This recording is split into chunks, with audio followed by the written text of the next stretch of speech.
Let me start off by saying that Peter Terry was addicted to heroin. We were friends in college and continued to be after I graduated. Notice that I said I. He dropped out after 2 years of barely cutting it. After I moved out of the dorms and into a small apartment, I didn't see Peter as much. We would talk online every now and then. AIM was king in pre-Facebook years. There was a period where he wasn't online for about 5 weeks straight. I wasn't worried.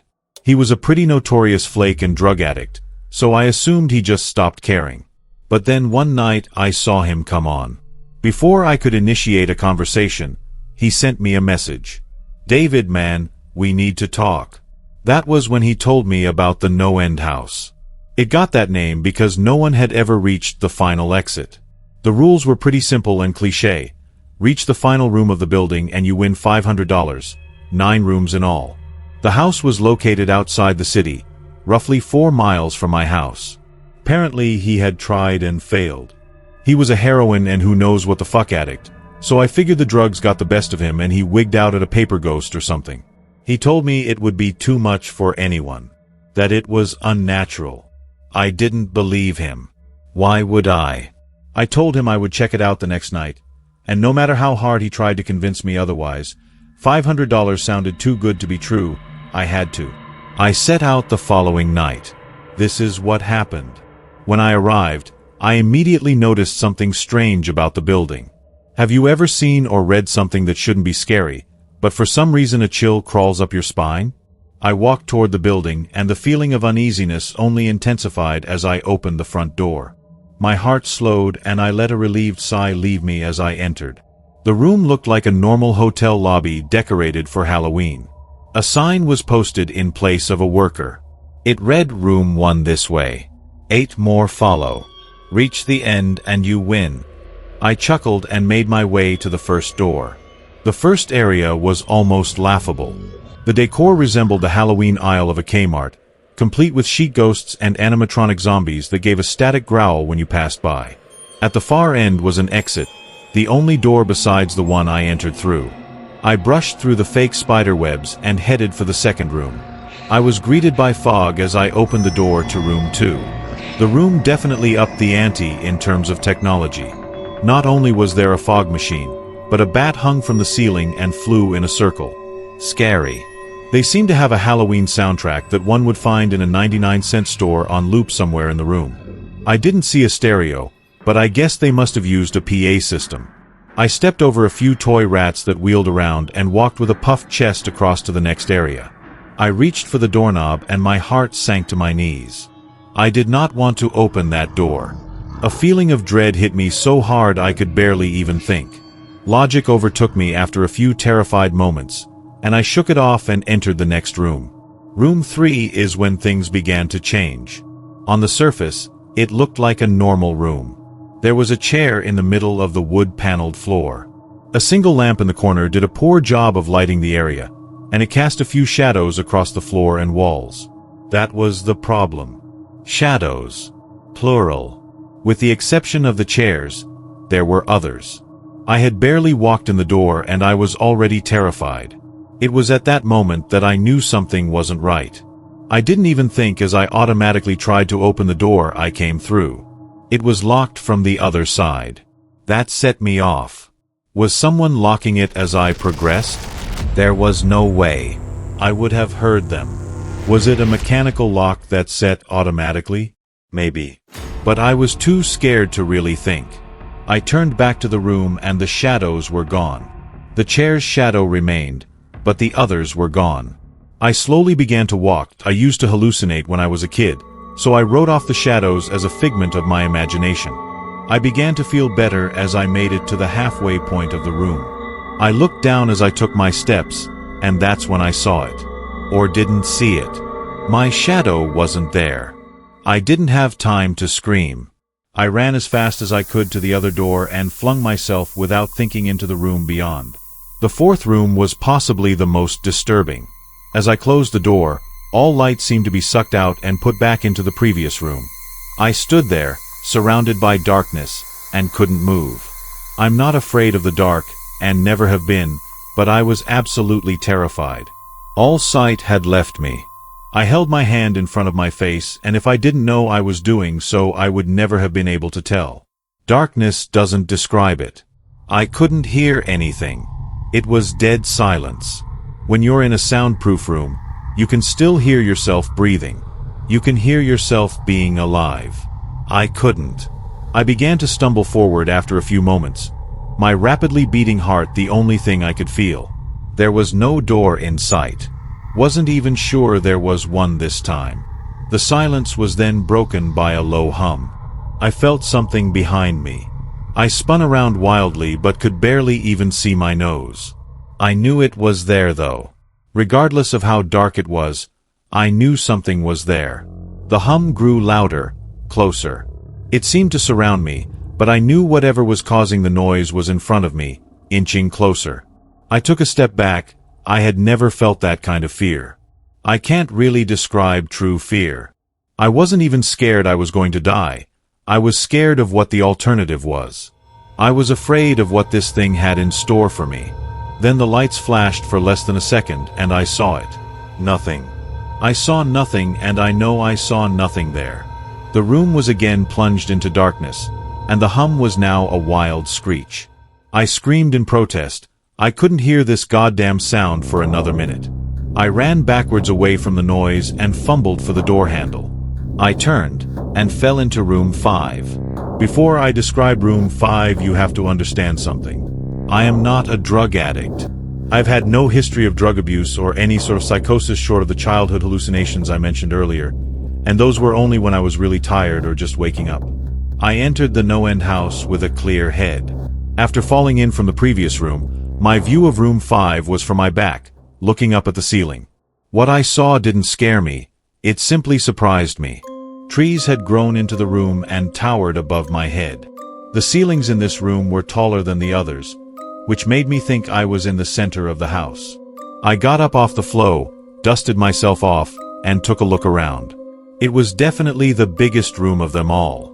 I couldn't even see the door from where I was. Various brush and trees must have blocked my line of sight with the exit. Up to this point, I figured the rooms were going to get scarier, but this was a paradise compared to the last room. I also assumed that whatever was back in room 4 stayed back there. I was incredibly wrong. As I made my way deeper into the room, I began to hear what one would hear if they were in a forest. Chirping bugs and the occasional flap of birds seemed to be my only company in this room. That was the thing that bothered me the most. I heard the bugs and other animals, but I didn't see any of them. I began to wonder how big this house was. From the outside, when I first walked up to it, it looked like a regular house. It was definitely on the bigger side, but this was almost a full forest in here. The canopy covered my view of the ceiling, but I assumed it was still there, however high it was. I couldn't see any walls though. The only way I knew I was still inside was the floor matched the other rooms, the standard dark wood paneling. I kept walking, hoping that the next tree I passed would reveal the door. After a few moments of walking, I felt a mosquito fly onto my arm. I shook it off and kept going. A second later, I felt about 10 more land on my skin at different places. I felt them crawl up and down my arms and legs, and a few made their way across my face. I flailed wildly to get them all off, but they just kept crawling. I looked down and let out a muffled scream, more of a whimper to be honest. I didn't see a single bug. Not one bug was on me, but I could feel them crawl. I heard them fly by my face and sting my skin, but I couldn't see a single one. I dropped to the ground and began to roll wildly. I was desperate. I hated bugs, especially ones I couldn't see or touch. But these bugs could touch me, and they were everywhere. I began to crawl. I had no idea where I was going, the entrance was nowhere in sight, and I still hadn't even seen the exit. So I just crawled, my skin wriggling with the presence of those phantom bugs. After what seemed like hours, I found the door. I grabbed the nearest tree and propped myself up, mindlessly slapping my arms and legs to no avail. I tried to run, but I couldn't. My body was exhausted from crawling and dealing with whatever it was that was on me. I took a few shaky steps to the door, grabbing each tree on the way for support. It was only a few feet away when I heard it.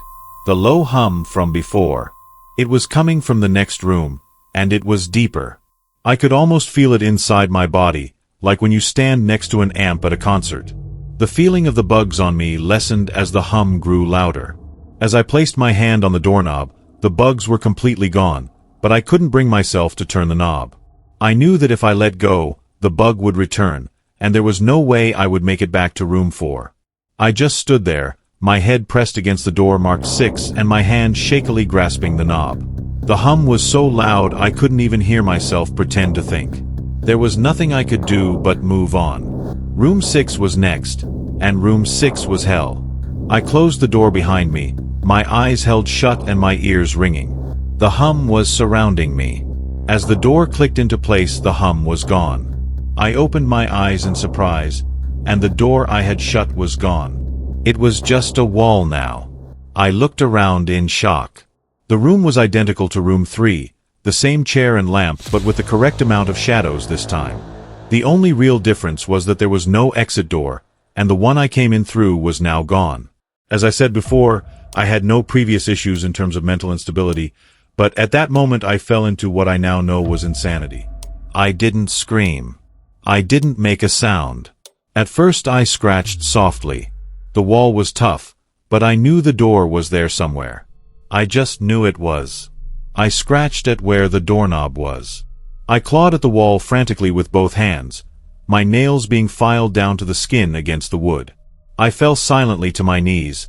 The only sound in the room was the incessant scratching against the wall. I knew it was there.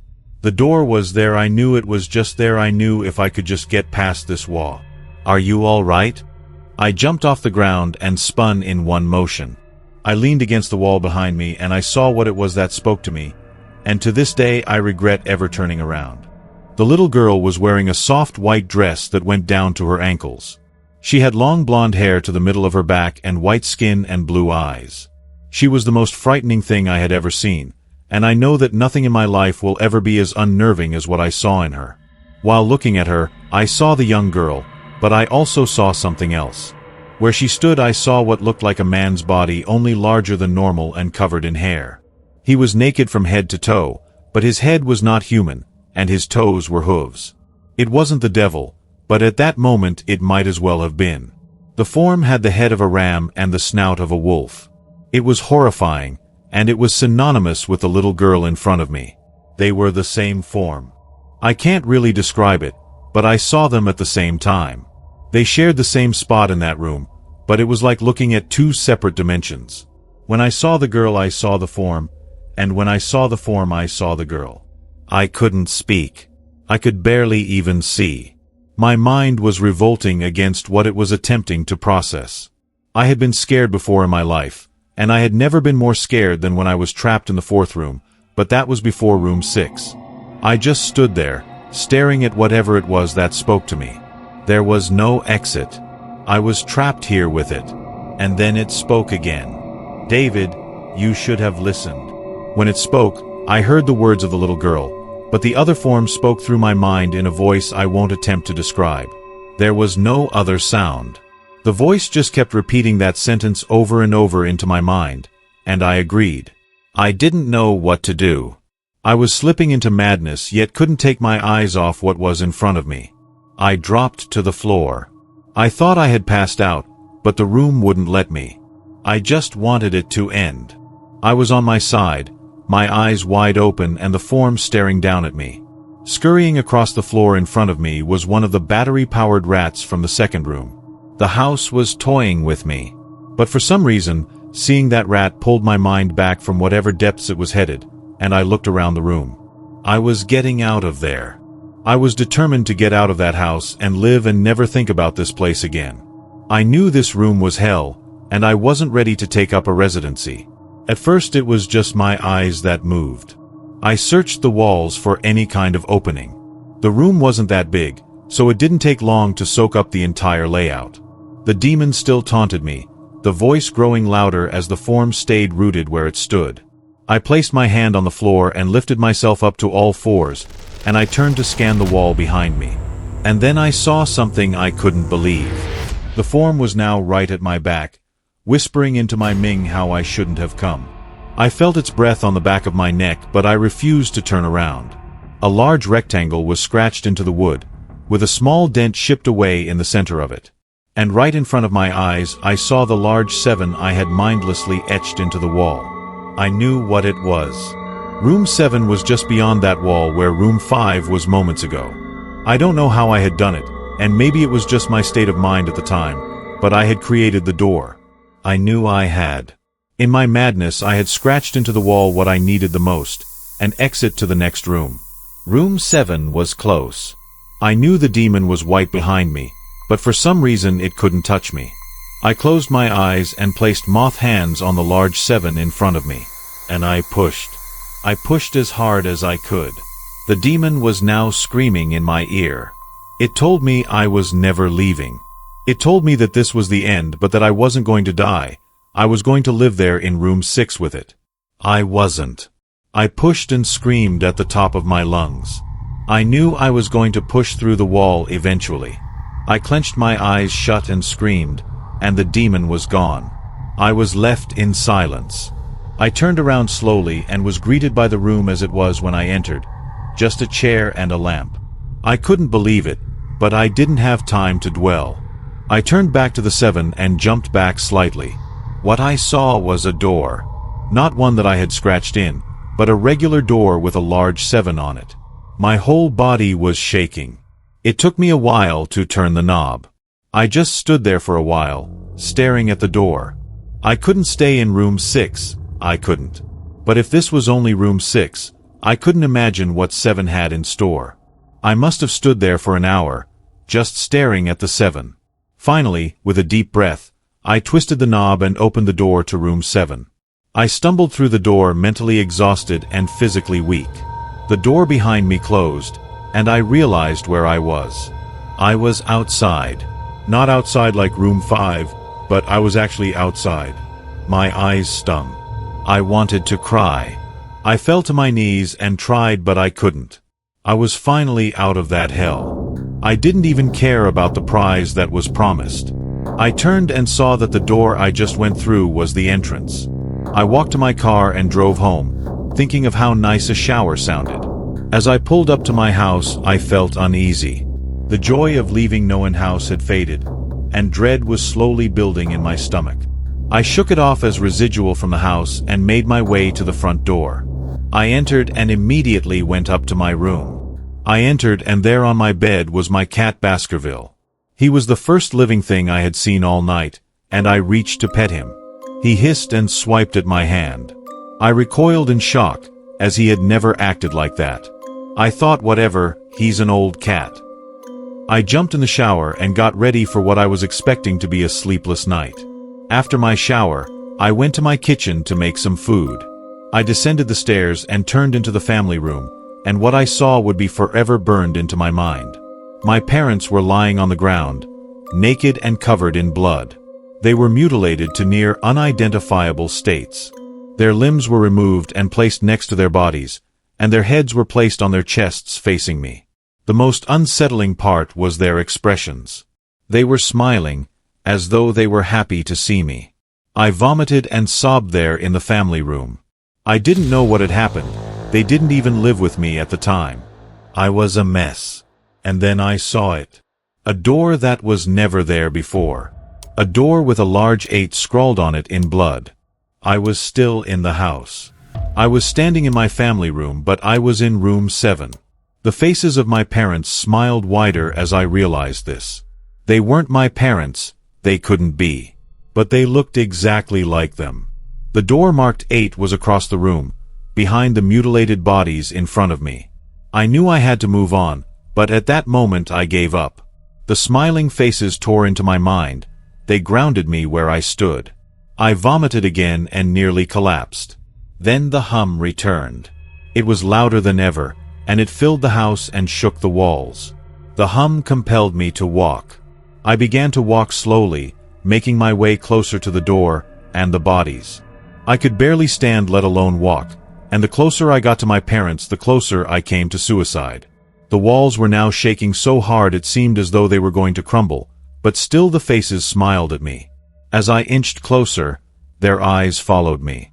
I was now between the 2 bodies, a few feet away from the door.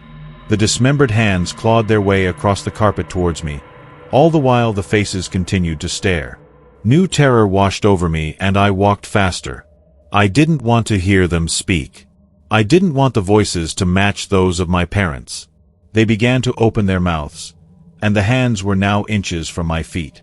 In a dash of desperation I lunged toward the door, threw it open, and slammed it behind me. Room 8. I was done. After what I had just experienced, I knew there wasn't anything else this fucking house could throw at me that I couldn't live through. There was nothing short of the fires of hell that I wasn't ready for. Unfortunately, I underestimated the abilities of NoEnd House. Unfortunately, things got more disturbing, more terrifying, and more unspeakable in Room 8. I still have trouble believing what I saw in Room 8. Again, the room was a carbon copy of Rooms 4 and 6, but sitting in the usually empty chair was a man. After a few seconds of disbelief, my mind finally accepted the fact that the man sitting in the chair was me. Not someone who looked like me, it was David Williams. I walked closer. I had to get a better look even though I was sure of it. He looked up at me and I noticed tears in his eyes. Please, please, don't do it. Please, don't hurt me. What? I said. Who are you? I'm not going to hurt you. Yes, you are, he was sobbing now. You're going to hurt me and I don't want you to. He sat in the chair with his legs up and began rocking back and forth. It was actually really pathetic looking, especially since he was me, identical in every way. Listen, who are you? I was now only a few feet from my doppelganger. It was the weirdest experience yet, standing there talking to myself. I wasn't scared, but I would be soon. Why are you dash? You're going to hurt me, you're going to hurt me, if you want to leave you're going to hurt me. Why are you saying this? Just calm down, alright? Let's try and figure this dash, and then I saw it. The David sitting down was wearing the same clothes as me, except for a small red patch on his shirt embroidered with the number 9. You're going to hurt me, you're going to hurt me, don't please, you're going to hurt me. My eyes didn't leave that small number on his chest. I knew exactly what it was. The first few doors were plain and simple, but after a while they got a little more ambiguous. 7 was scratched into the wall, but by my own hands. 8 was marked in blood above the bodies of my parents. But 9, this number was on a person, a living person. And worse still, it was on a person that looked exactly like me. David, I had to ask. Yes, you're going to hurt me, you're going to hurt me, he continued to sob and rock. He answered to David. He was me, right down to the voice. But that 9. I paced around for a few minutes while he sobbed in his chair. The room had no door, and similarly to Room 6, the door I came through was gone. For some reason I assumed that scratching would get me nowhere this time. I studied the walls and floor around the chair, sticking my head underneath and seeing if anything was below. Unfortunately, there was. Below the chair there was a knife. Attached was a tag that read, "To David, from management." The feeling in my stomach as I read that tag was something sinister. I wanted to throw up, and the last thing I wanted to do was remove that knife from under that chair. The other David was still sobbing uncontrollably. My mind was spinning into an attic of unanswerable questions. Who put this here and how did they get my name? Not to mention the fact that as I knelt on the cold wood floor, I also sat in that chair, sobbing in protest of being hurt by myself. It was all too much to process. The house and the management had been playing with me this whole time. My thoughts for some reason turned to Peter, and whether or not he got this far. And if he did, if he met a Peter Terry sobbing in this very chair, rocking back and forth. I shook those thoughts out of my head. They didn't matter. I took the knife from under the chair, and immediately the other David went quiet. "David," he said in my voice, "what do you think you're going to do?" I lifted myself from the ground and clenched the knife in my hand. "I'm going to get out of here." David was still sitting in the chair, though he was very calm now. He looked up at me with a slight grin. I couldn't tell if he was going to laugh or strangle me. Slowly he got up from the chair and stood facing me. It was uncanny. His height and even the way he stood matched mine. I felt the rubber hilt of the knife in my hand and gripped it tighter. I didn't know what I was planning on doing with it, but I had a feeling I was going to need it now. His voice was slightly deeper than my own. I'm going to hurt you. I'm going to hurt you, and I'm going to keep you here. I didn't respond. I just lunged and tackled him to the ground. I had mounted him and looked down, knife poised and ready. He looked up at me terrified. It was like I was looking in a mirror. Then the hum returned, low and distant, though I still feel it deep in my body. David looked up at me as I looked down at myself. The hum was getting louder, and I felt something inside me snap. With one motion, I slammed the knife into the patch on his chest and ripped down. Blackness fell on the room, and I was falling. The darkness around me was like nothing I had experienced up to that point. Room 3 was dark, but it didn't come close to what was completely engulfing me. I wasn't even sure if I was falling after a while. I felt weightless, covered in dark. And then a deep sadness came over me. I felt lost, depressed, and suicidal. The sight of my parents entered my mind. I knew it wasn't real, but I had seen it, and the mind has trouble differentiating between what is real and what isn't. The sadness only deepened. I was in room 9 for what seemed like days. The final room. And that's exactly what it was, the end. NoEnd house had an end, and I had reached it. At that moment I gave up. I knew I would be in that in-between state forever, accompanied by nothing but darkness. Not even the hum was there to keep me sane. I had lost all senses. I couldn't feel myself. I couldn't hear anything, sight was useless here, and I searched for taste in my mouth and found nothing. I felt disembodied and completely lost. I knew where I was. This was hell. Room 9 was hell. And then it happened. A light. One of those stereotypical lights at the end of the tunnel. Then I felt ground come up from below me, and I was standing. After a moment or two of gathering my thoughts and senses, I slowly walked toward that light. As I approached the light, it took form. It was a vertical slit down the side of a door, this time unmarked. I slowly walked through the door and found myself back where I started, the lobby of NoEnd house. It was exactly how I left it. Still empty, still decorated with childish Halloween decorations. After everything that had happened that night, I was still wary of where I was. After a few moments of normalcy, I looked around the place trying to find anything different. On the desk was a plain white envelope with my name handwritten on it. Immensely curious, yet still cautious, I mustered up the courage to open the envelope. Inside was a letter, again handwritten.